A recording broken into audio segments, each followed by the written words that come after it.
untuk kita mengatakan hajat kita, tapi kita tetap berdoa. Dan ketika seseorang itu sholatnya baik, pasti oleh Allah rezekinya dipermudah, diperlancar.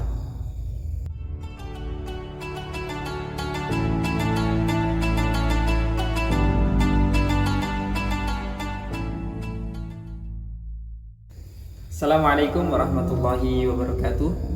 Bismillahirrahmanirrahim. Alhamdulillahirabbil alamin. Wassalatu wassalamu ala al-mabu'uts rahmatan lil alamin wa ala alihi wa ashabihi wat tabi'in wa tabi'it tabi'in lahum bi ihsanin ila yaumiddin, amma ba'du. Sahabat sekalian yang dirahmati oleh Allah Subhanahu wa taala, berjumpa lagi dengan saya Nur Rahmat dalam channel ngaji. Semoga kita senantiasa selalu mendapatkan lindungan dari Allah Subhanahu wa taala dan selalu dalam kasih sayangnya, amin ya rabbal alamin.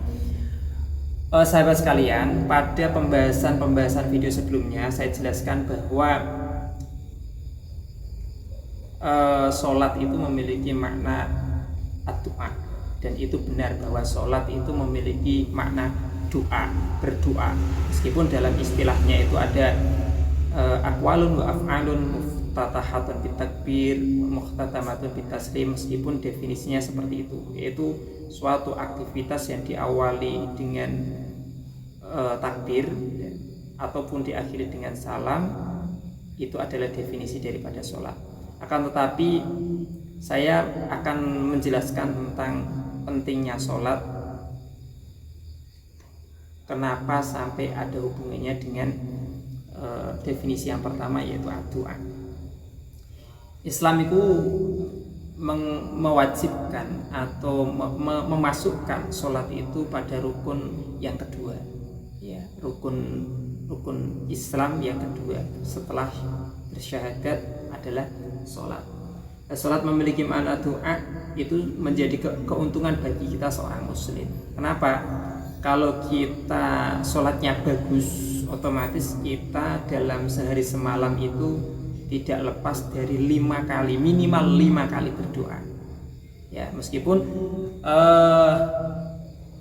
kita tidak secara khusus menyampaikan apa yang menjadi doa kita, tapi selama kita melaksanakan sholat, maka kita otomatis berdoa. Oke, jadi biar tidak salah paham, gagal paham, teman-teman bisa menyimak video ini dari awal sampai akhir, kaitannya dengan kajian kita. Jadi sahabat sekalian, kita beruntung sekali sebagai seorang muslim yang taat kemudian selalu melaksanakan sholat 5 waktu. Kenapa? Karena dengan kita melaksanakan atau melakukan sholat 5 waktu itu berarti kita sudah minimal berdoa sebanyak 5 kali doa. Ya, kalau kita sholatnya zuhur, asar, maghrib, isya, subuh, berarti kita minimal berdoa sebanyak 5 kali. Dan bagusnya lagi, saat kita sholatnya itu tertib, maka kita akan selalu dalam kebaikan. Kalau kita sholat 5 waktunya tertib. Jadi bagi sahabat sekalian dan termasuk ini nasihat untuk diri saya sendiri, khususnya untuk umumnya pada sahabat sekalian, kalau kita sholat 5 waktunya tertib, maka kita adalah orang yang sangat beruntung. Kenapa? Karena satu, kita selalu memanjatkan doa kepada Allah. Yang kedua, kita selalu dalam kebaikannya Allah Subhanahu wa taala. Kenapa tidak? Misalkan gini, kalau kita sudah melaksanakan sholat zuhur, selesai, entah itu di awal, di tengah, di akhir waktu, yang penting tidak sampai qadha gitu ya, karena kewajiban sholat ini waktunya muasa, luas sekali dari awal sampai akhir waktu.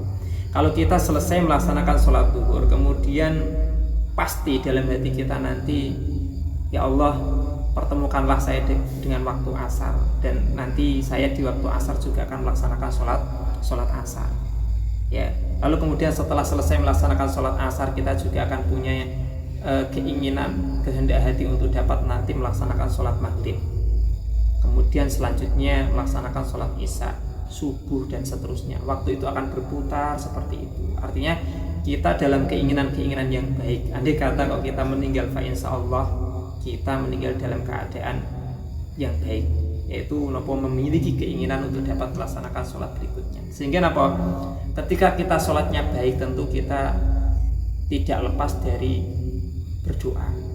Ya, meskipun tidak secara langsung kita mengatakan hajat kita, tapi kita tetap berdoa. Dan ketika seseorang itu sholatnya baik, pasti oleh Allah rezekinya dipermudah, diperlancar. Hidupnya sehat, pola hidupnya baik, sehat.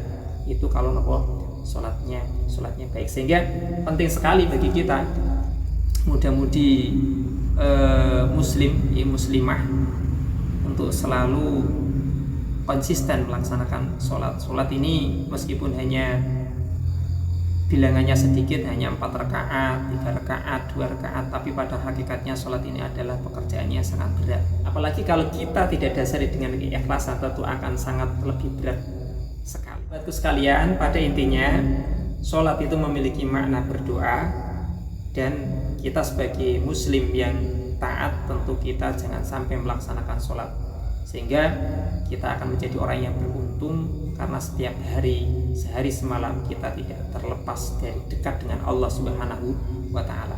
Sekian sahabatku sekalian, semoga bermanfaat. Ini nanti kita sambung pada pembahasan-pembahasan yang lain. Itulah kenapa kita harus selalu sholat dan kenapa kita harus selalu berdoa kepada Allah. Semoga bermanfaat. Kiranya ada manfaat untuk sahabat sekalian.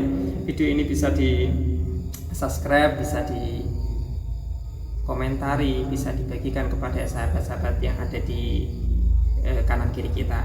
Saya akhiri. Wassalamualaikum warahmatullahi wabarakatuh.